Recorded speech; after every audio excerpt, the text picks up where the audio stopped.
আজকে আমার ব্রাইড ফোনে এত কথা বলছিল যে আমি ঠিকমতো সাজাতেই পারছিলাম না। তো চলো পুরো ঘটনাটা তোমাদের সঙ্গে শেয়ার করি। তো হাই সবাই, কেমন আছো? চলে এসেছি নতুন একটা ভিডিও নিয়ে। জানি অনেক দিন পরে, কারণ আমার একটু অসুবিধা আছে, ওই জন্যই একটু লেট হচ্ছে। তো তোমরা সবাই কেমন আছো জানিও।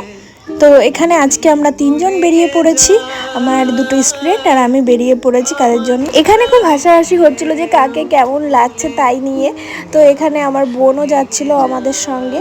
আজকে আমরা গাড়িতে করেই বেরিয়ে পড়েছি। তো আমরা এখানে ব্রাইডের বাড়িতে চলে এসেছি। ব্রাইডের বাড়িতে এসে আমাদের একটু ওয়েট করতে হচ্ছিল, ব্রাইডের তখনও গায়ে হলুদ হয়নি। তো তারপরে অবশেষে দেখলাম যে ওকে গায়ে হলুদ দিচ্ছে। তারপরে একটু শান্তি লাগলো যে না, ব্রাইড চলে আসবে হয়তো তাড়াতাড়ি। তো তারপরে এখানে আমার ব্রাইড চলে আসলো। আর ব্রাইডের যেমন যেমন লুকের ইচ্ছা ছিল সে আমাকে